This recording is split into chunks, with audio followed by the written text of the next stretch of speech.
हम लोग जब डिज़ाइन सीखे थे, हम लोग को हमारे टीचर बताए थे कि पेंसिल लो, शीट में बनाओ ड्राइंग। तो हम लोग को आर्टिस्ट होना जी बहुत ज़रूरी था। आर्किटेक्चर, विजुअलाइजेशन, हाथ और ब्रेन का कोऑर्डिनेशन, कि आप क्या सोचते हो और क्या आप बनाओगे। उस जमाने का स्टूडेंट और इस जमाने के स्टूडेंट में वो फर्क है। वहाँ पे इंटरेस्ट था, इंफॉर्मेशन नहीं था जी उस समय। अब इंफॉर्मेशन है, इंटरेस्ट उसके लिए शायद थोड़ा कहीं, जैसे एक डॉक्टर आज से 50 साल पहले जैसे बनते थे, जी सर, आज ऐसे नहीं बनते। बिल्कुल टेक्नोलॉजी आ गया है, इंफॉर्मेशन आ गया है, डॉक्टर का दायरा, काम करने का दायरा बदल गया है। जी सिमिलरली आर्किटेक्ट में भी, मतलब आज के डेट में सिंगापुर का आर्किटेक्चर और रायपुर का आर्किटेक्चर में ज़्यादा फर्क नहीं है, जी क्योंकि मटेरियल एक है, जी बनाने का तरीका एक है, जी इंफॉर्मेशन एक है। एक है। नया रायपुर, इतना बड़ा रोड, आज सब लोग बोलते हैं इतना बड़ा रोड बनाने का क्या जरूरत है।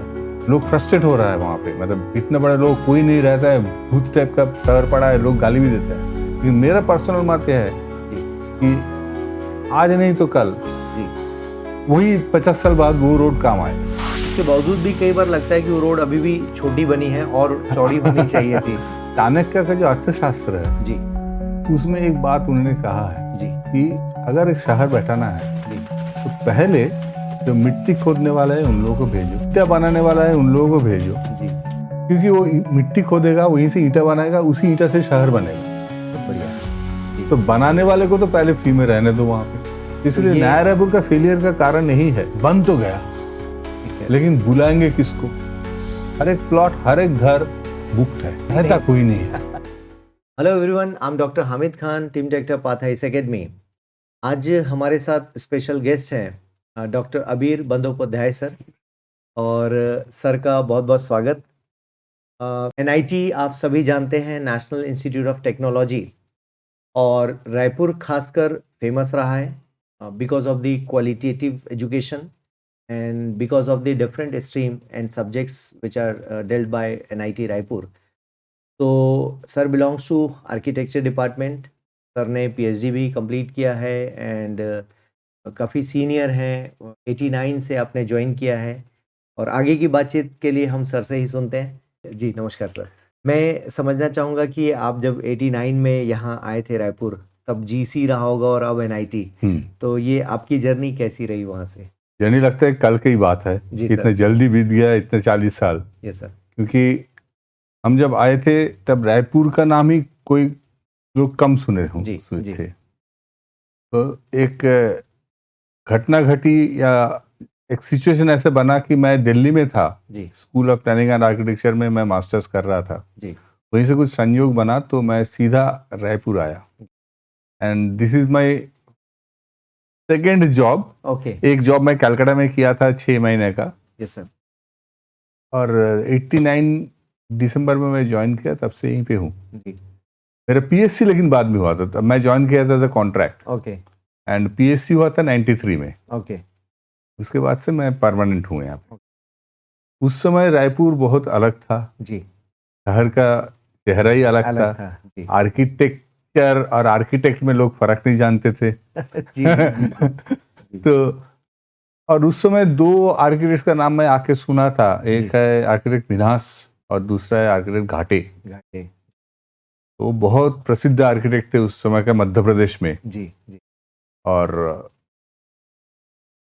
एक शहर बहुत छोटा था। जी सर। मुझे याद है, हम जब जीईसी रायपुर में पढ़ाते थे, जब छुट्टी के बाद जब कॉलेज से निकलते थे, तो सामने ऑटो वाला खड़ा होके रायपुर रायपुर रायपुर रायपुर करके चिल्लाते थे। तो रायपुर मैंने जयस्तंभ से शुरू होता था, जयस्तंभ नहीं, शारदा चौक, मानिए शारदा चौक से शुरू होता था जी। उसके आगे तो पूरा खाली मैदान था वो उधर। इधर तेलीबांधा भी वैसे तेलीबांधा ही था ही नहीं, जंगल वगैरह जंगल था वहाँ पे। जी तो हम लोगों का दायरा वही था। जी तो उस समय से धीरे धीरे मैं देखते गया, और आज के डेट में रायपुर शहर में जितने भी आर्किटेक्ट वास्तुविद है, जी सारे 90% हमारे स्टूडेंट्स हैं। और मैं टीचिंग में, क्योंकि मैं आया था क्योंकि टीचिंग मेरा पसंदीदा लाइन है। जी जी मैं कुछ दिन प्रैक्टिस करने का प्रयास किया था, फिर मैं देखा कि वो मेरा लाइन नहीं है। जी टीचिंग में मैं ज़्यादा अपने आप को कंफर्टेबल करता हूँ, जी। और मैं लगता है मुझे कि मेरे द्वारा मैं स्टूडेंट को कुछ दे पा रहा हूँ। Great sir. और आज वो स्टूडेंट्स जब मेरे स्टूडेंट्स जब रायपुर में से आर्किटेक्चर का काम करते हैं तो जी। हमारा ही गर्व होता है कि हाँ चलो कुछ तो मैं किया। तो रायपुर में ही नहीं, उस समय एमपी था, जी। तो भोपाल से, इंदौर से जो स्टूडेंट्स आज से मेरे 35 साल पहले पढ़े थे, जी, वो लोग आज भी याद करते हैं। डेफिनेटली इस वीडियो को देखकर वो याद भी करेंगे हाँ, डेफिनेटली एंड कि दैट इज अ आपसे वेरी पढ़ाई वेरी क्या बोलते हैं, रिवार्डिंग एक्सपीरियंस है वो। Definitely sir. That is a successful, मैंने मेरे को मैं सक्सेस वहीं पे मानता हूँ ग्रेट अपना। Great definitely sir. इस जर्नी में जो एजुकेशन में जो ट्रांसफॉर्मेशन हम देख पाते हैं, जीईसी देन एनआईटी, तो ये कितना इम्पैक्ट डालता है? आई मीन उसका बेनिफिट स्टूडेंट्स को कैसे मिला जीईसी से एनआईटी का कन्वर्जन? जीईसी से एनआईटी का कन्वर्शन में बहुत एक जंप है, Great. क्योंकि उस समय जो भी 2001 के आसपास जब जितने भी एनआईटीज बनाए गए हैं, मैक्सिमम आरईसी को एनआईटी में कन्वर्ट किया गया था। ओके। मतलब रीजनल इंजीनियरिंग कॉलेज को, जैसे भोपाल में आरईसी था एमए, जो आजकल मौलाना आज़ाद एनआईटी बना है। बिल्कुल जी। फिर नागपुर में पीआरसी था, जी उसको भी एनआईटी बनाया गया है। जी। लेकिन इधर छत्तीसगढ़ में या इधर सिर्फ जीईसी था। जी। अब एक आरईसी होने के कारण क्या है, उस कॉलेज में अधोसंरचना जो है, इंफ्रास्ट्रक्चर फैसिलिटीज जो था बहुत अच्छा था, क्योंकि उन लोगों का पैसा सेंट्रल गवर्नमेंट से आता था। ग्रेट। और ये था state government state college. Government जी। और स्टेट गवर्नमेंट से एनआईटी बनना, एक तो मेंटल चेंज, ऑटोनोमस, पूरा स्टेट गवर्नमेंट के कंट्रोल में जो कॉलेज रहा है, अचानक उसको बोल देगा कि आप ऑटोनोमस, आप कुछ भी कर सकते हो। ये समझ नहीं आता कि कुछ भी मतलब क्या करना है जी। तो उस समय का, जब हम जीईसी में थे तब का भी मुझे याद है हम कैसे पढ़ाते थे जी। जब एनआईटी बना तब भी एक बहुत दिन तक ये हमारा ट्रांजिशन पीरियड चला। आज जाके we are started behaving like an NIT. Great. तो बहुत ज्यादा फर्क है। डेफिनेटली वो क्वालिटी एजुकेशन फर्क, क्वालिटी फर्क है जी। इंफॉर्मेशन की फर्क है जी। उसका कारण और भी ऐसी एनआईटी ही नहीं, ये जो आजकल जो इंटरनेट का जो बड़ा है दायरा, उसके लिए इंफॉर्मेशन मिलना जी बहुत आसान हो गया लोगों के लिए। बहुत बढ़िया। तो पहले हम सिर्फ जो बुक में और लाइब्रेरी के लिए डिपेंड करते थे जी। आज तो हर के मोबाइल में वो इंफॉर्मेशन है। Great sir. है ना, तो इसलिए वो चीज बहुत ज्यादा इफेक्ट किया है। मैं देखता हूँ उस जमाने का स्टूडेंट जी और इस जमाने के स्टूडेंट में वो फर्क है जी। वहाँ पे इंटरेस्ट था, इंफॉर्मेशन नहीं था जी उस समय। जी। अब इंफॉर्मेशन है, इंटरेस्ट उसके लिए शायद थोड़ा कहीं, क्योंकि लोगों के पास बहुत सारे आइडिया ज्यादा मिल रहा है। जी जी जी। तो बच्चे 21, 18, 19, 20 साल के बच्चे जी। थोड़ा सा उसमें फ्लटर्ड, कुछ बच्चे हो जाते हैं, they don't know what to do with the information. इसलिए हमारा, मैं मानता हूँ आज के डेट में एज ए टीचर हमारा मुख्य उद्देश्य है कि इंफॉर्मेशन तो है, लेकिन उस इंफॉर्मेशन को कैसे आप too much of उपयोग करोगे। Too much information also harmful. harmful, and they are confused with the what to do, how to do, what to do, which to take, which not to take, क्योंकि which not to take is becoming more problematic, क्योंकि इतने सारे information है। yes sir। तो कौन सा हमारे लिए अच्छा है, कौन सा हमारे लिए अच्छा है, पर्टिकुलरली इन आर्किटेक्चर जहाँ पे आपका इमेजिनेशन जी और कल्पना शक्ति का बहुत बड़ा दायरा रहता है। एक बिल्डिंग बनेगा, वो बिल्डिंग बनने के पहले आप सोच लेते हो कि कैसे दिखेगा। ग्रेट। वो विजुअलाइजेशन अगर मैं कोई वेबसाइट में जाके जी एक बिल्डिंग का फोटो देखता हूँ, बोलता हूँ मेरा बिल्डिंग ऐसे दिखेगा, तो मेरा अपना आइडिया तो खत्म हो गया ना वहाँ। ठीक कह रहे हैं। इसीलिए वो जो क्रिएटिविटी था उसमें कहीं ना कहीं too much information is getting into, and technology must be there. I mean that is also, technology तो है ही, टेक्नोलॉजी तो है ही, क्योंकि पहले जमाने में हम जैसे ओल्ड स्कूल के हैं, हम लोग जब डिजाइन सीखे थे, हम लोग को हमारे टीचर बताए थे कि पेंसिल लो, शीट में बनाओ ड्राइंग। तो हम लोग को आर्टिस्ट होना जी बहुत जरूरी था आर्किटेक्चर में, वो कंपलसरी था उस टाइम। मतलब आपका ड्राइंग, स्केचेस, विजुअलाइजेशन, हाथ और ब्रेन का कोऑर्डिनेशन, कि आप क्या सोचते हो और क्या आप बनाओगे जी।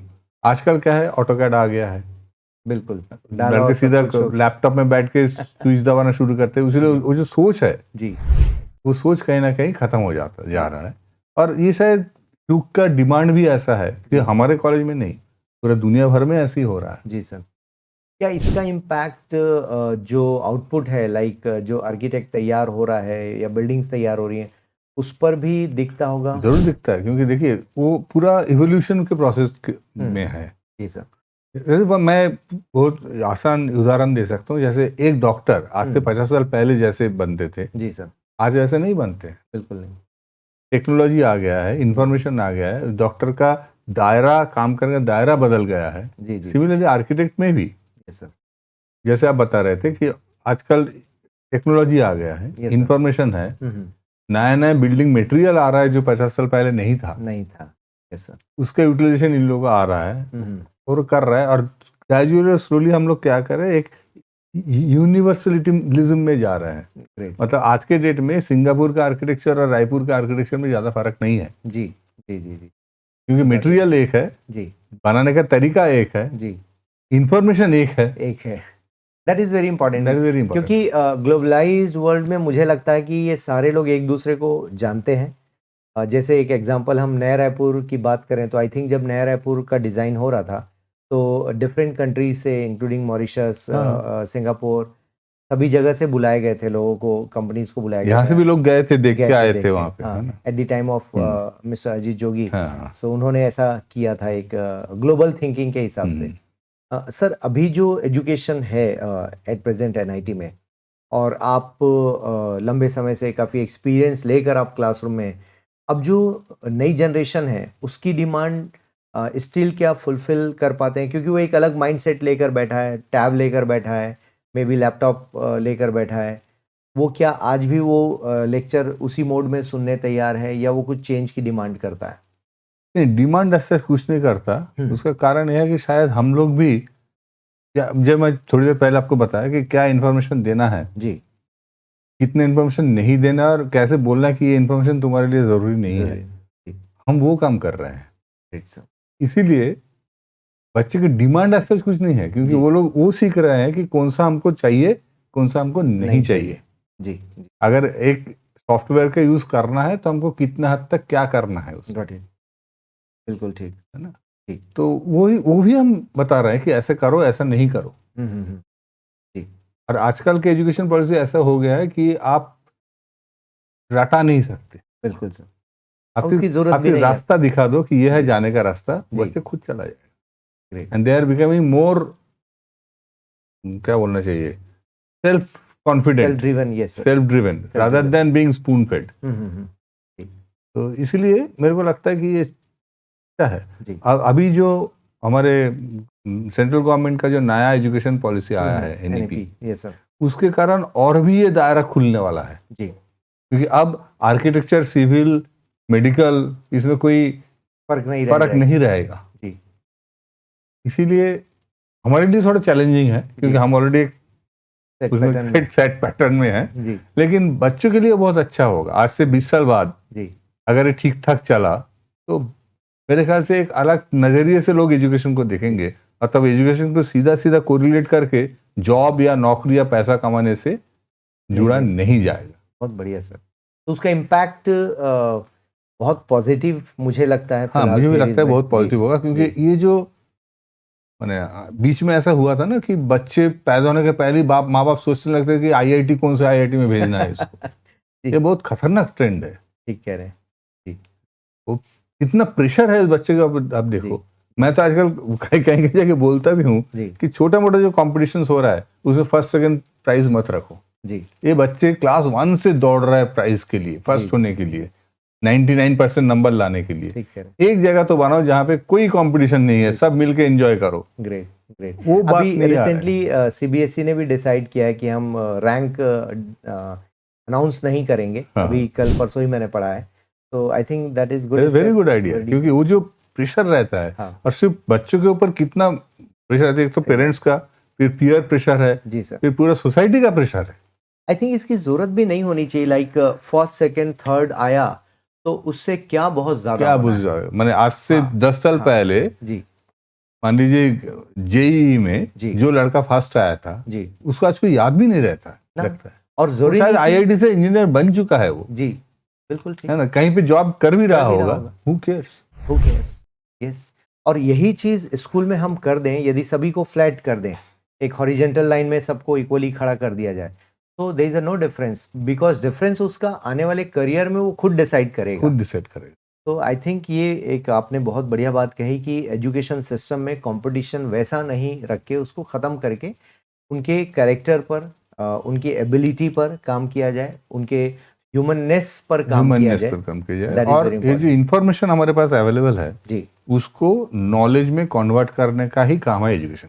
ग्रेट ग्रेट, और रियली जिसके पास जो नॉलेज जितना रहेगा उस हिसाब से उसको मार्केट में वैल्यू मिलेगा। वैल्यू मिलेगा, है ना। और हम लोग जो सोचते हैं कि माने पढ़ो नहीं तो नौकरी नहीं मिलेगा, नहीं तो जी। खाना नहीं मिलेगा, ये जो कोरिलेशन है ये गलत वो है, गलत है।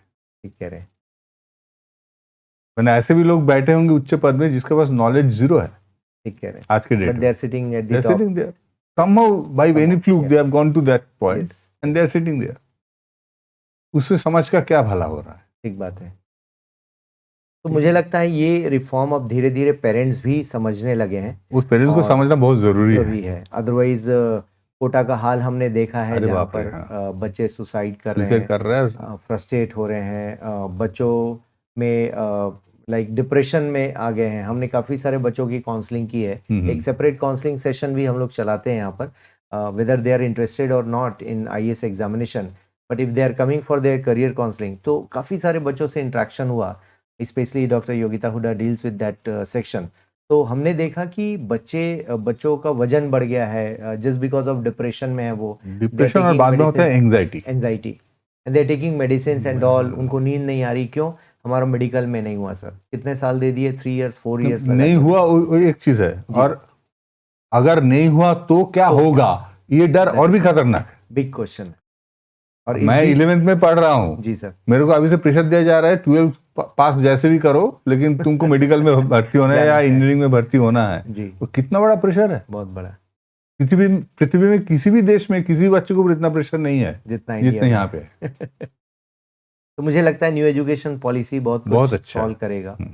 सर अभी जो हमारे टेक्निकल इंस्टीट्यूट्स हैं like NIT and IIT, are they running industry driven syllabus में कितना हम लोगों ने अपडेट कर लिया अपने आप को? हम बहुत अपडेट कर रहे हैं, हम हर साल कर रहे हैं जी, और धीरे धीरे यस हम इंडस्ट्री ड्रिवन में जा रहे हैं। ओके। लेकिन एक चीज यहाँ पे मैं ये भी बोलूंगा कि 100% इंडस्ट्री ड्रिवन मेरे हिसाब से होना भी नहीं चाहिए। ओके। फॉर इंस्टेंस हमारे पास जितने स्टूडेंट्स हैं जी, उसमें कुछ को आर्किटेक्ट बनना है, जी, कुछ को शायद टीचर बनना है, बढ़िया, कुछ को शायद ऑथर बनना है। जी, हम बस सारे इंडस्ट्री डिवेन कर देंगे तो ऑथर कौन बनेगा? ठीक है, वो थ्योरेटिकल टीचर पार्ट कौन भी बनेगा? चाहिए। थियोरेटिकल पार्ट भी उतना ही इंपॉर्टेंट है। जी। अब बच्चों को वो छोड़ देना चाहिए। जी, हाँ, सुविधा सारे होना चाहिए। ग्रेट, फिर बच्चों को वो छोड़ देना चाहिए कि तुम किधर जाना चाहते हो। जी, दैट इज वेरी इंपॉर्टेंट। अगर कोई चाहता है कि मैं फोटोग्राफी करूंगा आर्किटेक्चर पढ़ते पढ़ते, करे ना? It's okay.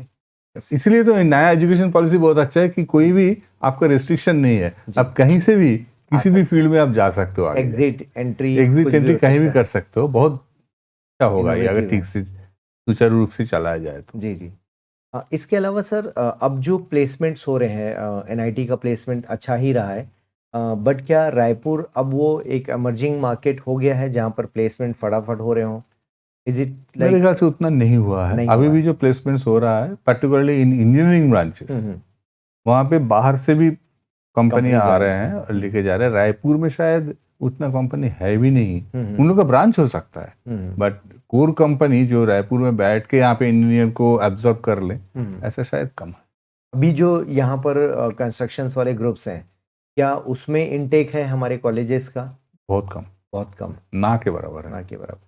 इसका मतलब बाहर ही जाना बाहर पड़ ही रहा है जाते जॉब हैं के लिए। क्योंकि हमारे आर्किटेक्चर में ये है कि हमारे ऊपर और एक संस्था है council of architect, yes sir, जहाँ के रजिस्ट्रेशन जरूरी है okay, for every to practice as an architect. Okay, great.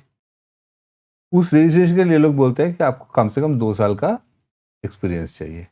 That is government driven और ना, that is an autonomous body? Okay, established by the government act. Okay, great. Architects act है एक, उसके आधार पे काउंसिल ऑफ आर्किटेक्चर बनाया गया है। Okay, तो उससे क्या होता है कि बच्चे पास होने के तुरंत बाद ही जिन लोगों को प्रैक्टिस करना है वो लोग ढूंढते हैं एक जॉब जी, जहाँ पे वो लोग को वो 2 साल का एक्सपीरियंस मिल जाएगा। ओके। और रायपुर में प्राइवेट ऑफिसेस में जी पे स्केल इतना कम है जी। कि लोग सोचते हैं हम दिल्ली चले जाऊं तो इसके बात चले जाए, 4 टाइम्स मेरे को मिलेगा। वो हो भी रहा है। हो भी रहा है, इसलिए एक्सोडस ज्यादा हो रहा है। जी जी रायपुर के बच्चे यहाँ पे देखिए, एनआईटी में 50% बच्चे तो आउट ऑफ स्टेट से आ रहा है। जी बाकी 50% जो रायपुर में है जी। उसमें शायद 10% रह जाते हैं शहर में, बाकी सब बाहर चले बाहर जाते चले जाते हैं।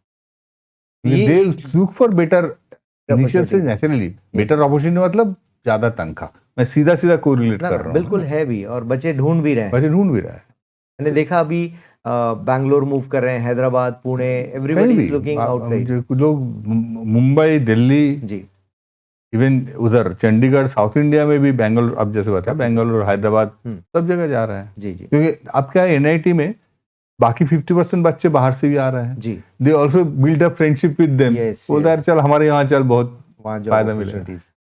चला जाता है। ऐसा नहीं है कि लोगों को जॉब नहीं मिल रहा है, जी लेकिन घर में बैठ के जॉब नहीं मिल रहा नहीं है। मिल रहा है। और कई बार बच्चों की कंप्लेंट्स भी हैं, नीति आयोग का भी मानना है there is a problem of employability. So क्या वो भी इंजीनियरिंग का स्टूडेंट फेस करता है एम्प्लॉयबिलिटी का चैलेंज? Is it there? मेरे ख्याल से, मैं उतना इंफॉर्मेशन मैं नहीं जानता हूँ एम्प्लॉयबिलिटी किस फर्म का कितना है, जी लेकिन as far as architecture is concern, ये आर्किटेक्चरल प्रैक्टिसिंग फर्म में एम्प्लॉयबिलिटी कम है। क्योंकि क्या है कि यहाँ पे एक तो आर्किटेक्चर में एज अ फर्म, जो एज अ कंपनी, वो एक इंडिविजुअल के ऊपर डिपेंड करता है। जैसे एक डॉक्टर का प्रैक्टिस, जी जी सेम वे। तो वो कितना कमा लेगा और उसके अंडर कितना आर्किटेक्ट को रखेगा, वो डिपेंड करता है उसके पास आज की डेट में कितना प्रोजेक्ट्स है। जी जी जी वेरी ट्रू। तो उसके लिए वो उतना ही लोग रखेंगे जो उसके लिए ऑप्टिमम बनता है। एम्प्लॉयबिलिटी एक रेगुलर फीचर होके उस इंडिविजुअल पॉकेट में नहीं आता है। ओके तो तभी आगे जब एक बड़ा कॉर्पोरेट ऑफिस बनेगा, जी लेकिन वो आर्किटेक्चर में बनना बहुत मुश्किल है, बहुत कम बने हैं। ठीक कह रहे हैं। इंडिया भर में 2-3 है जी जैसे करते हैं, अदरवाइज छोटे छोटे ऑफिस में तो होता नहीं। बहुत बढ़िया। सर अब जो बिल्डिंग कंस्ट्रक्शन है कंपेरेटिवली काफ़ी आसान हो गया है, बट हम रायपुर छत्तीसगढ़ की बात करें तो अभी भी शायद हमारा मोड है कि हम बड़े से प्लॉट में बड़ा सा घर बनाएं। तो फ्यूचर को देखते हुए, सिंस आप टाउन एंड कंट्री प्लानिंग इस तरह के सब्जेक्ट्स को भी डील करते हैं, आपको क्या लगता है रायपुर का जो सेटअप है वो राइट डायरेक्शन में है? गवर्नमेंट राइट डायरेक्शन में उसको डेवलप कर पा रही है या नहीं? देखिए, हम लोग जो टाउन प्लानिंग में एक वो है कि हम बात करते हैं 20 साल के पर्सपेक्टिव में। जी क्यों 20 साल पहले क्या होगा वो हम लोग आज बैठ के सोच भी नहीं सकते क्या जी होगा। जी और मेरे पर्सनल मत यह है कि अलग अलग शहरों का अलग अलग एक खूबी होते हैं जी या कैरेक्टर होता है। जी फॉर इंस्टेंस, हम लोग जब छोटे थे तब हम लोग बेंगलुरु जाते थे, उसको एयर कंडीशन सिटी बताया जाता था। जी अभी भी चारों ओर ग्रीनरी है, ग्रीनरी है। लाल छत वाला बंगलो टाइप छोटे छोटे घर है, जी और लोगों को लगता था कि ये भी शहर है क्या, क्योंकि हम लोग कलकत्ता से जा रहे होते हैं। जी जी आज बेंगलुरु देखिए। जी है ना? राइज।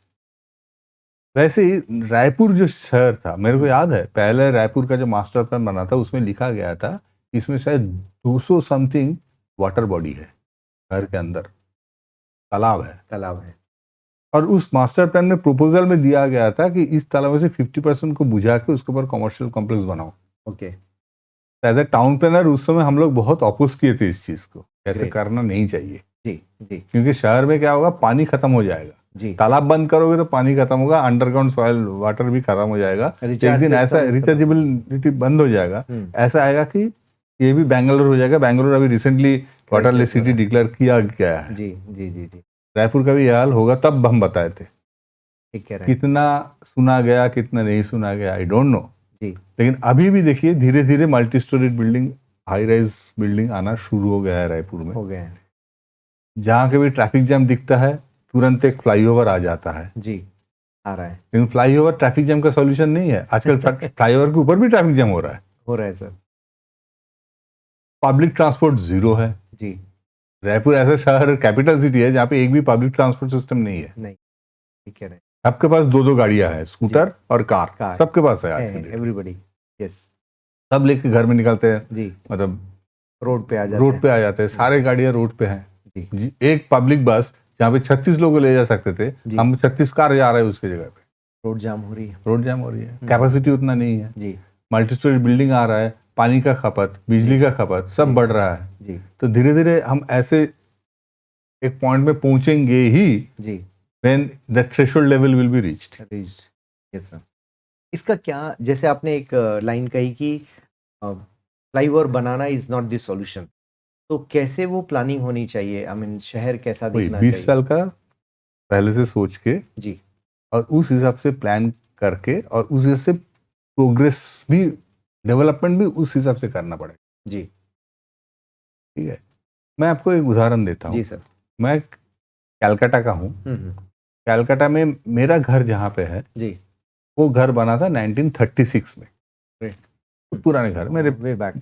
मेरे ग्रैंडफादर बनाए थे। जी वो जब बनाए थे तब वो एरिया जंगल था, कुछ भी नहीं था आसपास। ओके लेकिन मेरे घर के सामने जो रोड है, उस रोड के नीचे 36 फीट डायमीटर का ड्रेन अंग्रेजों ने बनाया गया, ओके। जो ड्रेन आज भी सर्व कर रहा है। जी उन लोगों का वो फोरसाइट था कि जी। आज से 100 साल बाद यहाँ पे इतनी शहर यहाँ पे इतना बढ़ जाएगा और इतना इतना पानी ड्रेन में जाएगा। कैपेसिटी बढ़ा के, कैपेसिटी बढ़ा के किए थे। Very nice. हम आज क्या कर रहे हैं? रायपुर में आज ड्रेनेज सिस्टम है क्या? Collapse थोड़ा सा आधा घंटे का बारिश होता है तो पानी भर जाता है रोड collapse में। कर जाता है। ये तो सिविल लाइन एरिया है, यहाँ पर वो भी पानी शॉर्ट टर्म, जी हम लोग शॉर्ट टर्म देख रहे हैं आजकल। जी और ये क्या है, planning mostly is politically driven. That is very important observation. मैं एक पॉलिटिकल नेता हूँ, जी किसी भी पार्टी का हूँ। जी मुझे लगता है मेरा 5 साल का जो पीरियड Time period है, है। उसमें मैं कुछ काम करके लोगों को दिखाऊं। जी तो मैं फ्लाईओवर बनाऊंगा, मैं वॉकवे बनाऊंगा, मैं बड़े बड़े बिल्डिंग का परमिशन दूंगा और वो ताकि लॉन्ग शहर टर्म का नहीं है। विकास करूंगा। विकास करो। और विकास के चक्कर में क्या हो रहा है कि लॉन्ग टर्म में जाके जी 15 साल बाद 20 साल बाद मैं कहाँ हूँ पता नहीं, लेकिन मेरा जो कृत्य है वो दिखेगा और वो जाम कर रहा है और सबको। वो पूरा सिस्टम को करेगा। तो इसलिए प्लानिंग को जो है ना एकदम बहुत ज्यादा सख्त होके, जी जैसे नया रायपुर इतना बड़ा रोड, आज सब लोग बोलते हैं इतना बड़ा रोड बनाने का क्या जरूरत है। लोग फ्रस्ट्रेट हो रहा है वहां पे, मतलब इतने बड़े लोग कोई नहीं रहता है, भूत टाइप का शहर पड़ा है, लोग गाली भी देते हैं। लेकिन मेरा पर्सनल मत यह है जी कि आज नहीं तो कल जी वही 50 साल बाद वो रोड काम आएगा। उसके बावजूद भी कई बार लगता है कि वो रोड अभी भी छोटी बनी है और चौड़ी होनी चाहिए थी। मंत्रालय से जब लोग छूटते हैं हाँ, तो अब ऐसा बीच में अगर मान लीजिए रोड का जरूरत ही कम हो जाए, हम सब हवा में उड़ने लगे एयर टैक्सी में, तो बात अलग है। शायद वो दिन भी आ जाएगा। जल्दी आ जाएगा। इतना फास्ट टेक्निकल डेवलपमेंट हो रहा है। जी जैसे हम लोग जब रायपुर में आए थे तब स्कूटर होना बहुत बड़ी बात थी, ठीक कह रहे हैं। 89-90 में। बिल्कुल सर। आज कार होना, दो कार होना भी कोई बड़ी बात नहीं है लोगों के जी पास।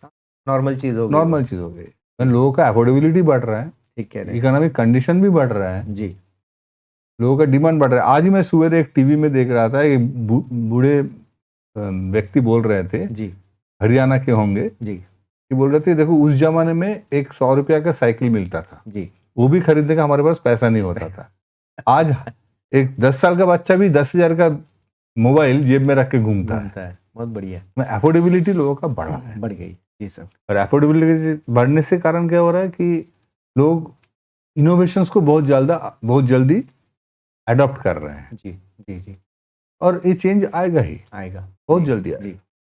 सर नया रायपुर को देखें तो कई बार ऐसा लगता है कि बहुत प्रॉपर उसका इम्प्लीमेंटेशन नहीं हो पाया। इंफ्रा तो क्रिएट हो गया बट लोगों तक ये शायद हम नहीं पहुंच पाए प्रॉपरली। क्या वजह आपको लगती मुझे है? लगता है कि बेसिकली ये मेरा पर्सनल मत है जी जी आप प्लीज। कि चाणक्य का जो अर्थशास्त्र है जी उसमें एक बात उन्होंने कहा है जी कि अगर एक शहर बैठाना है जी तो पहले जो मिट्टी खोदने वाला है उन लोगों को भेजो, फिर जो ईंटा बनाने वाला है उन लोगों को भेजो, जी और उन लोगों को टैक्स मुक्त रखो वहां, बहुत बढ़िया।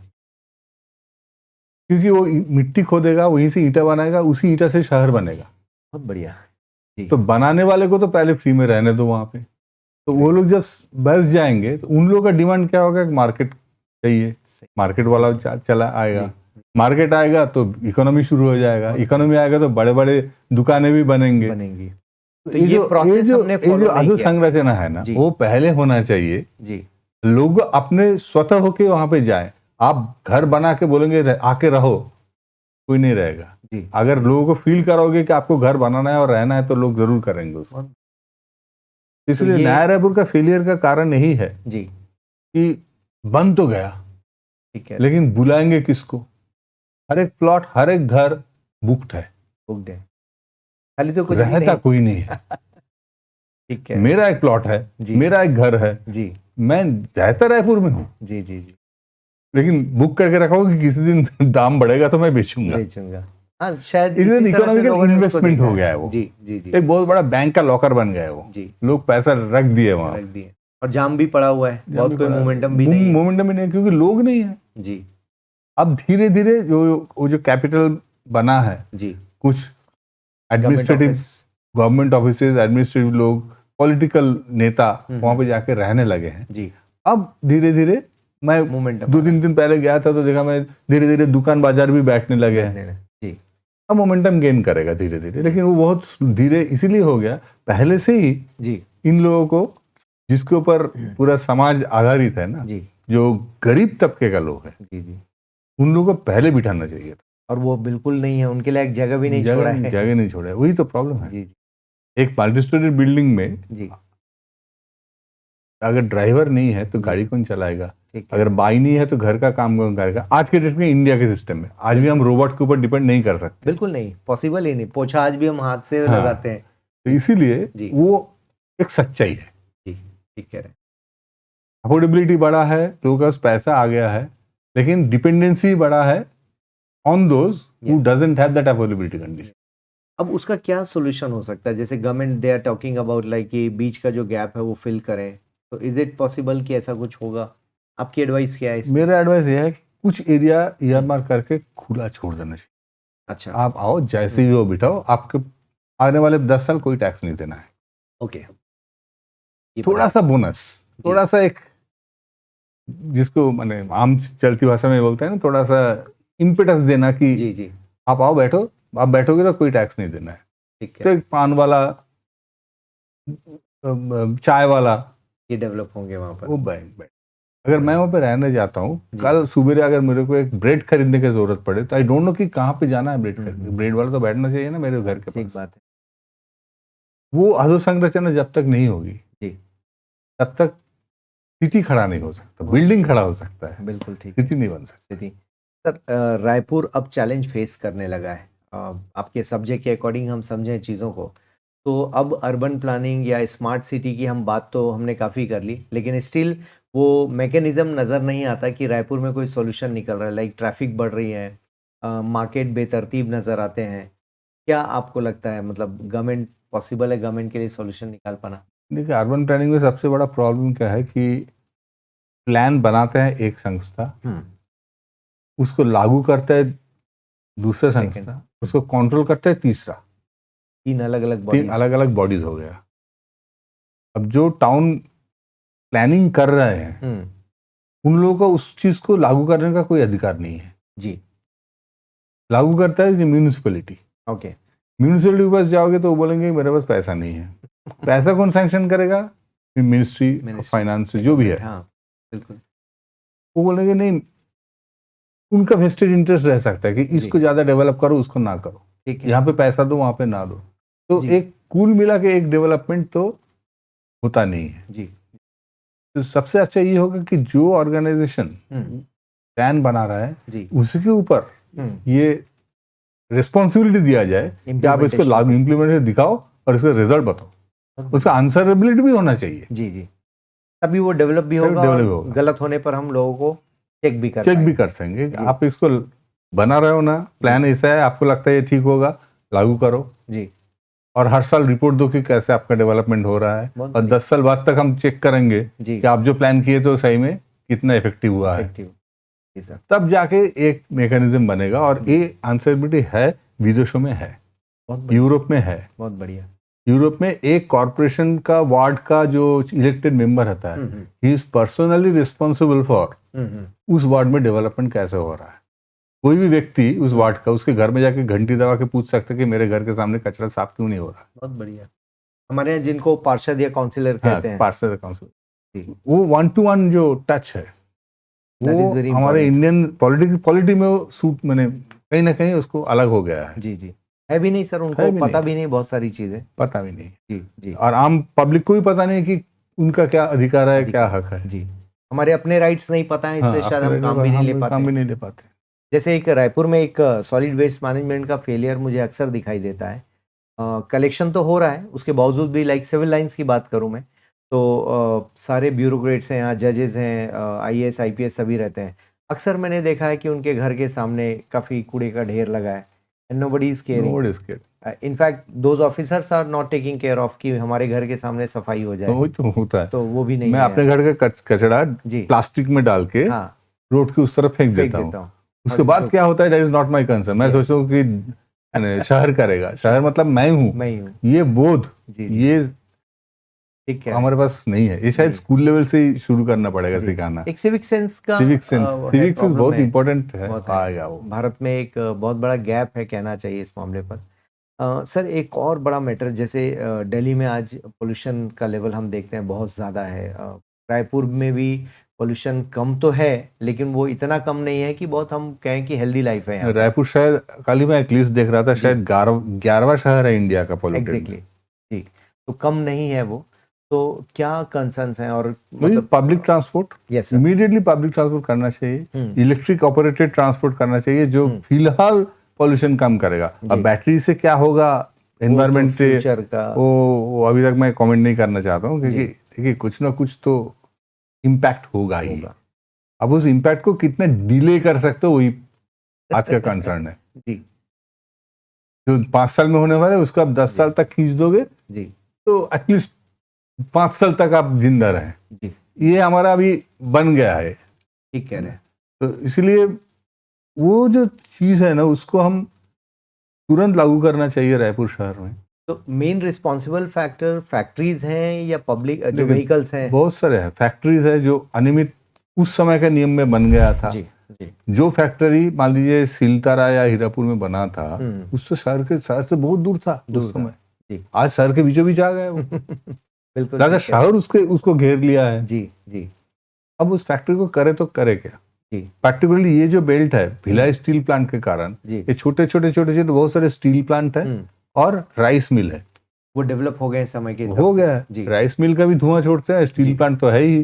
जी, जी, तो उसके लिए एक पॉलिसी बनाना पड़ेगा हम लोगों को कि अगर इनको शिफ्ट करे तो कहाँ शिफ्ट करे। जी, इन लोगों का अगर नया रूल बनाए तो कैसे बनाए। जी, अब मैं कुछ दिन पहले मैं एक स्टडी कर रहा था कोरबा में, जी, जो हेल्थ का स्थिति है भयंकर है। पुअर कंडीशन में लोग। बहुत जगह बहुत डस्ट है, बहुत पोल्यूशन है, जी। लोगों के पास सांस का बीमारियां बहुत ज्यादा हो रहा है, जी, मतलब वो दूसरी दिल्ली के समान है, कह सकते हो हैं। रहा है, बिल्कुल। हो रहा है। अब ये रायपुर में उतना प्रोमिनेंट नहीं है कि उतना स्टडी नहीं होता है। जी, दिल्ली क्योंकि सेंटर में है तो लोगों को नजर है। जी, जी, तो यहाँ पे अगर हम स्टडी करें तो बहुत ऐसे मिलेगा। जी, जी, और इसके लिए कुछ प्लानिंग पॉइंट ऑफ व्यू से भी, कुछ पॉलिटिकल पॉइंट ऑफ व्यू से भी, कुछ एडमिनिस्ट्रेटिव पॉइंट ऑफ व्यू से भी बहुत सख्त नियम लागू करके इसको थोड़ा सा प्रोसेस को डिले करना जरूरी है। और जो हमारे हाथ में है वो तो हम इमीडिएटली कर सकते हैं। जैसे पब्लिक ट्रांसपोर्ट के बारे में मैं बहुत बड़ा वोटर हूँ कि करना ही चाहिए। जी, जी, मैं एनआईटी से आपके यहाँ आने में मेरे को अपना गाड़ी क्यों यूज करना पड़ा। वो उसने भी ऑलमोस्ट 40 to 50 मिनट्स लिया होगा, 50 मिनट्स लिया होगा जैम फैमिली का। अगर मैं एक बस में आता जी, तो मेरे साथ और 40 लोग भी आते। बिल्कुल ठीक है ना, तो 40 गाड़ी का लोड तो कम हो जाता। बहुत बढ़िया। रायपुर में ये चालू करना, बीआरटीएस का लाइन नया रायपुर में डाले हैं, शायद स्टेशन तक एक बस चलती भी है, लेकिन कब चलती है, कहाँ चलती है, शहर के अंदर तो ये पता नहीं अरेंजमेंट है ही नहीं है, बहुत मुश्किल। अगर मुझे जाना है नया रायपुर तो मैं तो बस के लिए वेट नहीं करता ना आज के ठीक बात है, नहीं कार उठाए और निकल लेना, क्योंकि मेरे को पता ही नहीं है बस कहाँ से आएगी, कहाँ जाएगी। बढ़िया। इसलिए बस रूट जो है उसको पब्लिसाइज करके बस टाइमली चला के जी, लोगों को हैबिट चेंज करने में टाइम लगेगा। कंस्ट्रक्शन का कितना बड़ा कंट्रीब्यूशन होता है सर पोल्यूशन के परसेंटेज में? हम कंस्ट्रक्शन बहुत बड़ा पार्ट है, क्योंकि जहाँ पे नए नए घर बन रहा है वहाँ पे डस्ट पोल्यूशन पुराने घर को तोड़ के जहाँ बना रहे वहां पे और भी ज्यादा ज्यादा पॉल्यूशन, डस्ट है। वो तो है ही। लेकिन एक निर्मीयमान शहर में ये होगा, जी उसको हम कॉम्प्लीटली अवॉइड नहीं कर सकते। हाँ, जी। उसको कम जरूर कर सकते हैं बिल्कुल with some precautionary measures, like पर्दा डाल के, जी धूल बाहर न डाल के, जी बिल्डिंग का मटेरियल रोड के ऊपर डंप ना करके। जी जी जी। अगर हमारे प्लॉट के अंदर ही हम इतना हो सारा सके उसको कर सीमित रखें, जी, तो शायद बाहर जो फैलता है वो थोड़ा कम कम हो सकता है। जाएगा। सर एक ग्रीन बिल्डिंग कोड भी अक्सर हम लोग हम्म। सुनते हैं, ये कितना इम्प्लीमेंट होता है और कैसे लोग इसको देखिए, देखते हैं? गवर्नमेंट बिल्डिंग में आई थिंक कुछ स्क्वायर मीटर के ऊपर एक नियम बना गया है कि green building at least 3 star rating करना ही पड़ेगा। ओके। लेकिन उसमें मेजरली क्या है, जो नियम है वो मैनेजमेंट, बिल्डिंग को चलाना कैसे, उसके ऊपर बहुत डिपेंड करता है। ओके। जैसे वो बोलते हैं कि आप सोलर पैनल लगा के सोलर एनर्जी यूज करो। जी ये मैं इंस्टेंस दे रहा हूँ, सोलर पैनल लगा तो दिया मैं जी। आर्किटेक्ट, जी लेकिन जो यूज कर रहे हैं वो कितना यूज कर रहा है वो तो मेरे हाथ में नहीं है। Okay got it. या खराब पानी को रीयूज करने की बात कर रहे बहुत हैं। बढ़िया। सिस्टम तो बना सकता हूँ, जी, लेकिन उसको यूज करने का मेंटेलिटी जी आप रखते हो कि नहीं, ठीक बात है। ये डिपेंड करता है डिपेंड उस करता है सोसाइटी पर। सोसाइटी के ऊपर बढ़िया। और लोगों के ऊपर, लोगों के जागरूकता के ऊपर। जी मेरे अंडर एक स्टडी हुआ था, एक पीएचडी हुआ था, जो ये स्टडी किया था कि नया रायपुर में अगर ढंग से जी हर एक बिल्डिंग का रेन वाटर हार्वेस्टिंग किया जाए जी। तो आने वाले 10 साल में नया रायपुर में पीने का पानी का प्रॉब्लम खत्म हो जाएगा। Very nice। बोरवेल से एक बूंद पानी लेना नहीं पड़ेगा। सब कुछ वहीं से मैनेज हो जाएगा। लेकिन करता कौन है? और मुझे लगता नहीं कि वहाँ वाटर हार्वेस्टिंग का रूल कोई फॉलो कर रहा होगा। ड्राइंग है, ड्राइंग है, पास हो जाता है, करता कोई नहीं है। करता कोई नहीं है। तो इसको देखिए, हमारे अंदर जब ये कोई पुलिस, मैं तो मानता हूँ कि police, regulation, rule, fine, inspection, ये सब करने से कुछ नहीं होता। कुछ नहीं, सेल्फ ड्रिवन होना चाहिए। सेल्फ ड्रिवन होना चाहिए। बहुत बढ़िया। इसके अलावा सर रायपुर का एक बड़ा कंसर्न रहा है कि स्मार्ट सिटी तो हमने बोल दिया, लेकिन दूर दूर तक वो स्मार्टनेस कहीं पर वो चीज़ नहीं है। क्या बड़ी वजह मानते हैं? पॉपुलेशन को क्रेडिट जाता है या गवर्नमेंट ही उसको मैनेज नहीं कर पाई? नहीं, देखिए, स्मार्ट सिटी का मेरा पर्सनल मत यह है कि एक आदमी को अगर, मैं क्लास में एक स्टूडेंट को बोलता हूँ कि एक आदमी को स्मार्ट कब बोलोगे? जी जो अच्छा कपड़ा, सूट का टाई कपड़ा पहन के आ रहा है उसको स्मार्ट बोलोगे, या जो स्वस्थ है उसको स्मार्ट बोलोगे? पहले ये तय। बिल्कुल ठीक। अगर मानते हो जो स्वस्थ है जी वो ज्यादा दिन जिंदा रहेगा, ये एज्यूम करके हम जी। उसको स्मार्ट बोलेंगे, जी और जो स्वस्थ रहने के लिए प्रयास करता है जी उसको हम ज्यादा स्मार्ट बोलेंगे। जी। अब आते हैं रायपुर में। जी। अंदर से स्वस्थ रायपुर को बनाना चाहिए। जी यहाँ पे ना वाटर सप्लाई सिस्टम प्रॉपर है, जी ना ड्रेनेज सिस्टम प्रॉपर है, जी। नहीं रोड कनेक्टिविटी प्रॉपर है, प्रॉपर नहीं है। इंफ्रास्ट्रक्चर के नाम से बहुत पुअर इंफ्रास्ट्रक्चर इंडेक्स में है हम जी। लोग। तो स्मार्ट कैसे बने? तो क्या वजह है स्मार्ट सिटी को लोगों ने केवल इतना ही देखा कि हमने कुछ 2-4 फाउंटेन लगा दिया, डेकोरेटिव्स लगा दिए, एलईडी जो वो बल्ब्स दिखता लगा है, दिए? वो दिखता है। वो दिखता है। आप प्रेस वाला कपड़ा पहनोगे तो दिखेगा। आप अंदर जाके घर में जाके अगर पापाया जूस खा के आओगे वो किसको दिखता नहीं है। बहुत बढ़िया। इसलिए जो दिखता है वही बिकता है। जी जी। लोगों को लगता है कि हाँ, 2-1 लगा दिया, सबको दिखेगा। सबको दिखेगा, तो ये स्मार्ट बन तो गया। हम ये कह सकते हैं सर, ये प्रोग्राम एक तरह से बहुत फेलियर भी नहीं फेलियर कहेंगे, नहीं लेकिन है, हाँ, लेकिन वो थोड़े रिजल्ट्स तक नहीं पहुंच रिजल्ट पाया तक ऐसा। नहीं पहुंच पाता है, जी क्योंकि दोनों ही करना पड़ेगा। देखिए, अगर मैं एक पॉलिटिकल लीडर हूँ, जी। मेरे को तो काम दिखाना है, जी तो मैं अधोसंरचना के साथ साथ अगर जी। आई लव रायपुर लिखता भी हूँ तो कोई दिक्कत नहीं है। अदरवाइज सिर्फ आई लव यू रायपुर से काम फिर चल रहा है। आई लव रायपुर लिखने से वो काम नहीं बनेगा। काम नहीं बन रहा है।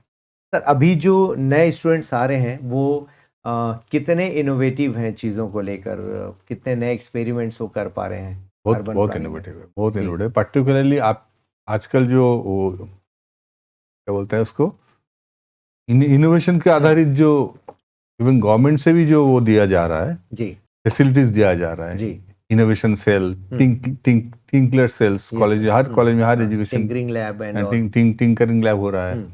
उससे लोग, यंग बच्चे वहां पे जाके जी कुछ ना कुछ तो सोचने का काम करता है। जी जी। एंड सब नहीं, जिसको सोचना है वो सोचता है जी और करता भी है।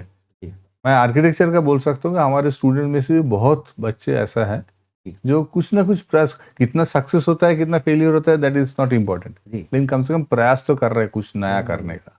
जी जी और आर्किटेक्चर बिकॉज इट इज, मैं आपको पहले बोला था, एक इमेजिनरी फील्ड है बहुत बढ़िया। जिसमें लोग इमेजिनेशन का इस्तेमाल करते हैं। वो प्राइमरी चीज है, उसके हाँ, बाद तो ही आगे बढ़ते हैं। इमेजिनरी में अगर आपका इन्वेंशन आ जाता है जी तो सोचता रहता बहुत है, बढ़िया। करता बहुत भी बढ़िया। है। सर अभी जो नई टेक्निक्स हैं बिल्डिंग कंस्ट्रक्शन के, लाइक प्री फैब और या फिर स्टील फैब्रिकेशन के थ्रू, तो ये कितना यूजफुल है बहुत रायपुर यूजफुल है, जैसे शहर लेकिन के लिए? वो तभी यूजफुल हो सकता है जब उसका मास यूटिलाइजेशन होगा जी और प्राइस कम होगा। ओके। मैंने जितना यूटिलाइज जी होगा उतना प्राइस कम होगा। अभी भी प्राइस ज़्यादा प्राइस है थोड़ा उसमें? ज्यादा है इसलिए तो लोग नहीं यूज कर रहे हैं। ओके।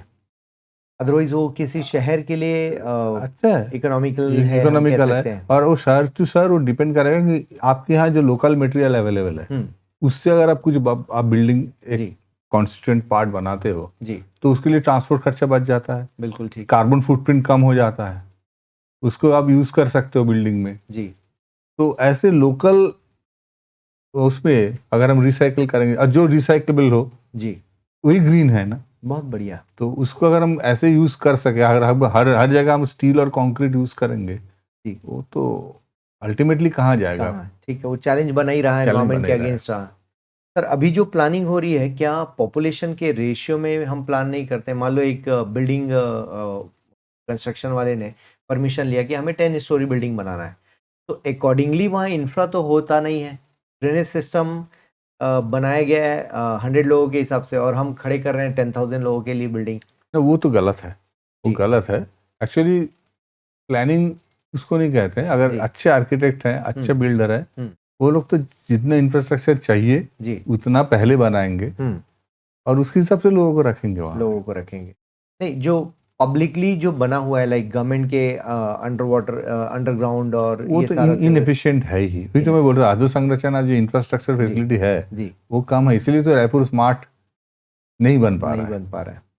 इसका सोल्यूशन क्या होगा सर, कि हम पुराने इंफ्रा को वापस खुदाई करें, ठीक करें? Is it possible?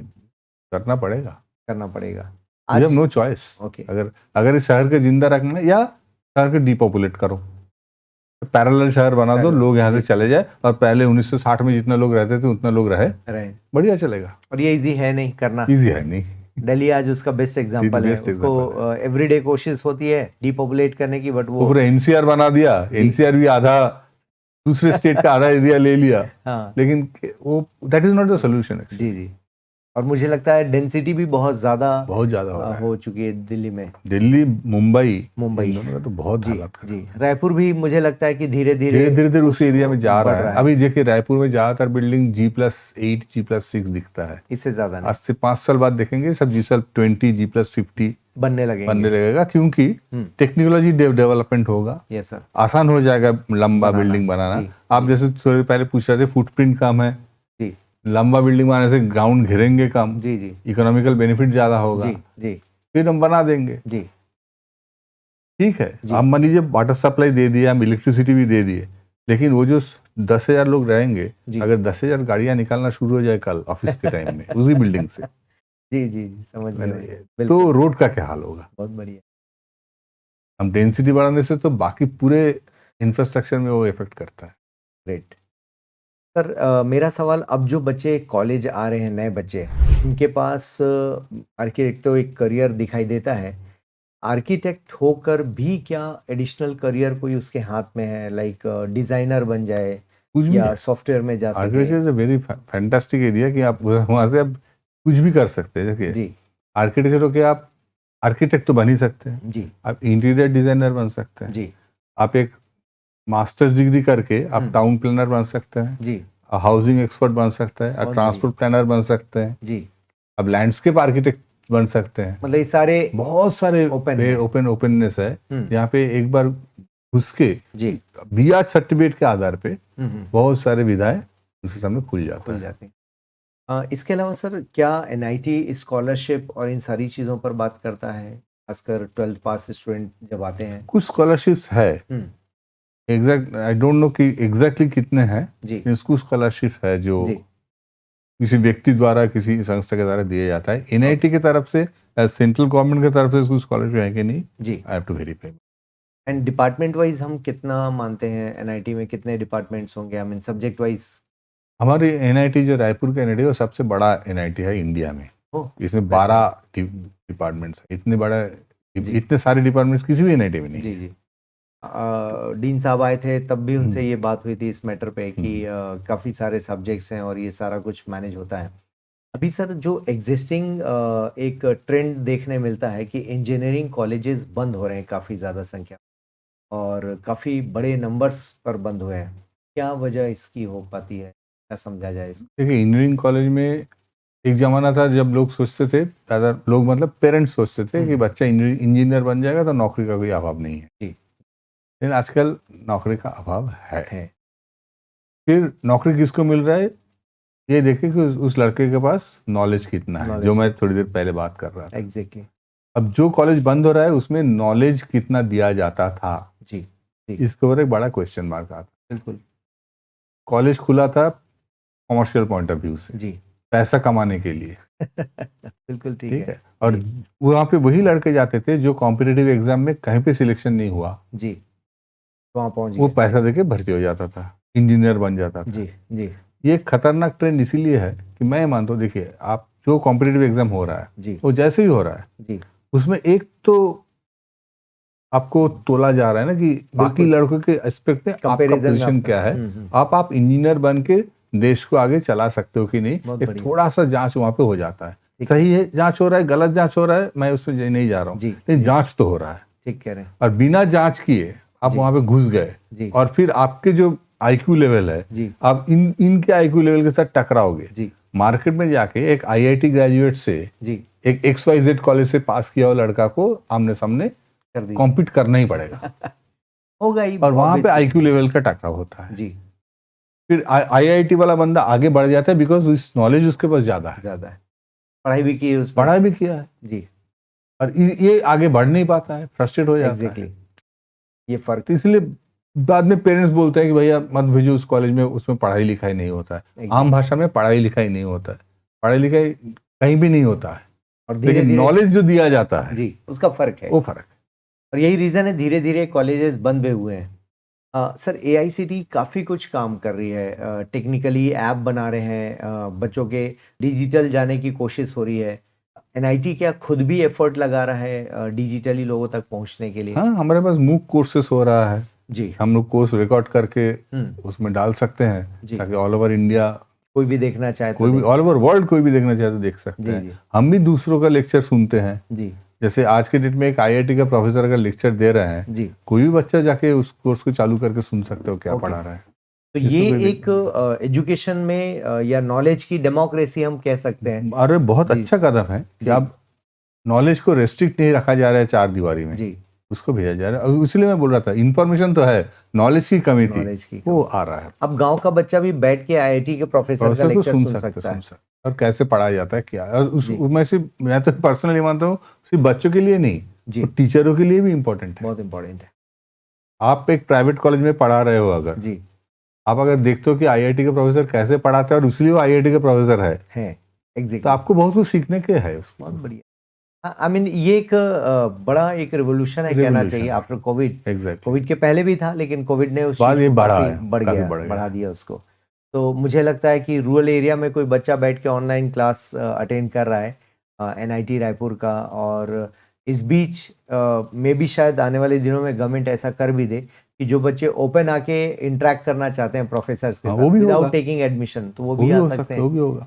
तो एक फ्रीडम आने वाले फ्रीडम दिनों में आने वाले ज़्यादा- है और जी आएगा ही। जी और ये अब बहुत अच्छा याद दिलाया, कोविड के दौरान मुझे याद है, जी सर। पहले हम लोग सोचते थे कि गांव में लोग इंटरनेट चलाना नहीं आता है, जी जी लेकिन कोविड के दौरान हम देखे हैं बच्चे मोबाइल फोन रख के कैसे पढ़ाई किए, and that is fantastic. Yes हर एक गांव में इंटरनेट पहुंचना और वहां से बच्चे बैठ के उस एजुकेशन को प्राप्त करना उस समय में जी जब सारे दुनिया बंद पड़े हैं, जी मेरे को बहुत फैंटास्टिक लगता है, वो बहुत अजीब बढ़िया, लगता है। बहुत बढ़िया। सर इंडिया अब हम 5 ट्रिलियन इकोनॉमी की ओर ग्रेजुअली मूव कर रहे हैं। आप एक टेक्निकल साइड से हैं, इंडिया को किस फॉर्म में देखते हैं? इकोनॉमी रियली उस फॉर्म में हम बढ़ पा रहे हैं? क्या आपका एंगल है सोचने का इस मैटर को लेकर? ना as an academician I would say कि देखिए Yes, sir. इंडिया का अभी भी वो स्थिति है कि हम ओपन मार्केट नहीं बन पाए। जी। आज भी अगर एक कॉलेज में मेरे बच्चे को दाखिला देने के लिए मेरे को बहुत ज़्यादा फीस पेमेंट करना पड़े, जी मैं नहीं कर पाऊँ। और इंडियन सिस्टम ऐसा है कि मैं अपने बच्चे को बोलूँगा भैया बैंक लोन लेके मत जा, और लोन चुकाएगा कैसे पता नहीं। जी, वो एक बड़ा चैलेंज है। चैलेंज है। इसीलिए आज भी जी। इकोनॉमिकल स्टेटस और पढ़ाई इंडियन सोसाइटी में लिंक्ड है। Really. उसको हम जितना भी अप्रिय हो वो सत्य है। जी तो इसीलिए मेरे को लगता है कि इंडिया इकोनॉमिकली ग्रो कर रहा है, बहुत अच्छा है। जी लेकिन तीन चीजें, agriculture, military okay and education, इन जी। तीनों को तो अभी भी सोशल सर्विस के हिसाब से देखना चाहिए। Very nice. और अभी भी लोगों को जी फोर्स करना चाहिए कि यहाँ पे तुमको पैसा नहीं देना पड़ेगा, आगे पढ़ो तो। आगे बढ़ो, क्योंकि वो मुझे लगता है टैलेंट को रोक देता है। टैलेंट जो को, वो अगर मेरे hurdle पास create टैलेंट होता है, मैं गांव जी, का हूँ, मैं जी, गरीब हूँ, जी मेरे पास टैलेंट है, लेकिन जस्ट बिकॉज मेरे पिताजी के पास पैसा नहीं है मैं एक बच्चे कॉलेज में पढ़ नहीं पाऊंगा। ठीक कह रहे हैं। ये बड़ा दुखद चीज है। आज आईआईटी, आईआईएम्स, एनआईटीज में भी जी फीस कितना बढ़ गया है। बहुत ज्यादा सर, बहुत ज्यादा। तो हमारे पास बच्चे आते भी हैं, जी और अब विश्वास नहीं करोगे, एनआईटी में भी है। हम लोग आर्किटेक्चर में हर साल बच्चों को एक्सपोजर देने के लिए एजुकेशनल टूर करवाते हैं। Oh great. तो हमारे पास ऐसे भी केस आया है जी कि मैं क्लास में मजाक में बोला जी कि चलो इस बार हम लोग रोम जाते हैं, इटली जाते हैं अच्छा। घूमने। 2-3 बच्चे राजी हो गए, बोला हाँ चलिए जी ठीक है, ठीक है। ठीक, वो तो मजाक था। हाँ। फिर मैं बोला चलो इस बार घूमने नहीं जाते हैं, मध्य प्रदेश घूमने जाते हैं, भोपाल जाएंगे, सांची जाएंगे, सांची का स्तूप देखेंगे। जी उसमें से 4 बच्चे आके बोले कि सर हम लोग कितना खर्चा होगा, 20,000 रुपया खर्चा होगा ना, दे नहीं पाए। मतलब ये डिस्क्रिपेंसी है। ये कंडीशन तो है। तो उन लोगों के लिए हम लोग कुछ और उपाय सोचते हैं। ठीक कह रहे हैं। तो सही है गलत है जैसे भी हम हाँ, वो सोचते हैं। पढ़ने आ गए ये बहुत है। पढ़ने आ गए, और उन लोगों के लिए हम ले जाते हैं साथ में। जी सर, बाकी बच्चों को बोलते हैं भैया थोड़ा थोड़ा करके स्पॉन्सर कर दे, हम कुछ स्पॉन्सर कर देते हैं। बहुत बढ़िया। या इधर उधर हम हाथ पैर मारते हैं कि कहीं स्पॉन्सर एजेंसी मिल जाएगी तो स्पॉन्सर कर दें। जी जी तो ये है। इसीलिए हम अगर पूरा माने जो अमेरिकन सिस्टम को अगर इंडिया में आज लागू कर देंगे तो गलत होगा, क्योंकि इन लोगों को भी तो उठाना है। अभी भी बहुत बाकी है। निम्न इकोनॉमिकली पुअर सेक्शन है जो जिसमें टैलेंट है। बहुत बढ़िया। उन लोग एक स्टैंडर्ड तक जब तक नहीं लाते हैं, सारे को हम प्राइवेटाइजेशन करके जी एक इकोनॉमिकल रिफॉर्म जो अमेरिका में आज से 20 साल पहले आ चुका है, जी। हम कर नहीं पाएंगे। भी नहीं अभी हमें टाइम चाहिए, टाइम, थोड़ा सा टाइम। बिकॉज हैव नॉट्स वाली जो कैटेगरी है काफी the same thing is health. Yes sir. Same thing is with health. अब देखिए प्राइवेट हॉस्पिटल में क्या क्या ऑपरेशन नहीं हो रहा है, जी एक गरीब आदमी अफोर्ड कर पाता है? नेवर। मतलब हमें और भी एम्स चाहिए। एम्स सब, नहीं, हाँ। प्राइवेट हॉस्पिटल को भी या गवर्नमेंट हॉस्पिटल को इतना इक्विप करो जी कि उसके साथ प्राइवेट के साथ टक्कर दें वो। बिल्कुल ठीक है। तब तो एक आम आदमी को हेल्थ का फैसिलिटी इक्वली मिल मिलेगा। पाएगा। तभी हम इकोनॉमिकली डेवलप जो बोलते हैं वर्ड, वही जी। स्मार्ट बनने का प्रयास है। ठीक। यही अधोसंरचना है जिसको हमको डेवलप करना है। जी फिर हम ओवरऑल जो भारत बनेगा, जी। That will be really nice. NIT में sir apart from the regular schedule कुछ एडिशनल एक्टिविटीज, एक्स्ट्रा करिकुलर बहुत एक्टिविटीज? होता है, बहुत हजारों क्लब्स हैं। जी फोटोग्राफी क्लब है, लिटरेरी क्लब है, ड्रामा क्लब है, सिंगिंग क्लब है। जी। तो कोई बच्चा आके, और we also encourage the students to, आप जिस फील्ड में आप रुचि रखते हो उसमें करो थोड़ा बहुत।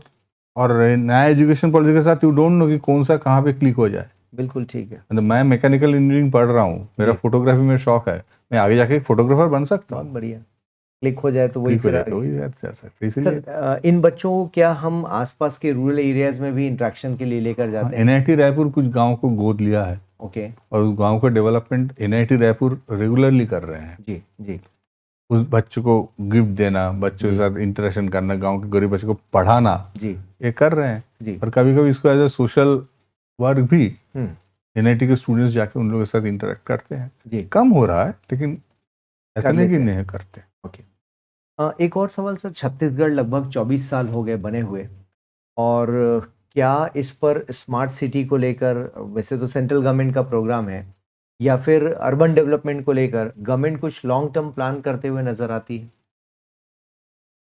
गवर्नमेंट का प्लान मुझे जो लगता है पर्सनली स्पीकिंग, जैसे एक श्यामा प्रसाद मुखर्जी रू अर्बन मिशन शुरू हुआ था, जी उसका टीनोर खत्म हो गया जोर पकड़ने के पहले ही, अच्छा, और और वो आज को राज लागू नहीं हो रहा है। लागू मतलब नहीं है। गवर्नमेंट का पॉलिसीज भी चेंज होता है, जी और जिस ड्यूरेशन में काम होना चाहिए जी गवर्नमेंट जैसे एसेस करता है, उस ड्यूरेशन में काम नहीं हो अक्सर पाया। होता नहीं है। ये एक बड़ा गैप बड़ा समझ गैप में है। आता है। आई डोंट नो मेरे बीच में क्या है, because I am not neither in administration nor in politics, politics तो मुझे समझ में नहीं आता है क्यों नहीं हो रहा है। जी लगता है कि डिफरेंस ऑफ ओपिनियन है, कुछ पॉलिटिकल विल है। जी सेंट्रल बोल रहा है तो हम भी, because we are not from centre, हम लोग वो काम नहीं नहीं करेंगे। करेंगे। ये जो विरोधाभास है, पॉलिटिकल पार्टी का पॉलिटिकल भी पार्टी एक का हो सकता है, एंगल आ जाता कुछ है भी हो यहाँ पर। सकता है, जी लेकिन हो नहीं रहा है कुल मिला के। जी बात यह है, इसलिए कोई भी एक पॉलिसी अगर इंडिया अपनाती है तो थोड़ा लंबे समय के लिए अपनाए, जी ताकि लोग उसका आत्मसात करें, और फिर थोड़ा टाइम लगता है। जी जी जैसे मैं आज एग्जांपल दे रहा हूँ ना, कचरा बाहर फेंकना, जी जब तक हम लोग वो आत्मसात नहीं करेंगे, बाहर फेंकने में एक्चुअली मेरे घर में ही फेंकने के बराबर है, ठीक तब तक मैं फेंकते ही रहूंगा। ठीक बात उसको है। करने के लिए मतलब जनरेशन माइंडसेट लगेगा, चेंज करने की जरूरत है। माइंड चेंज करने के लिए जनरेशन लगेगा, जी, जी। एक जनरेशन तो लगेगा ही। बिल्कुल ठीक है। इसके अलावा एक मेरा बड़ा कंसर्न है एजुकेशन को लेकर। मैथ्स और साइंस के एजुकेशन में लोगों का इंटरेस्ट धीरे धीरे डाउन होता जा रहा है, और यहाँ डाउन होने का मतलब है कि हमें फ्यूचर में अच्छे क्वालिटी के इंजीनियर्स नहीं मिलेंगे।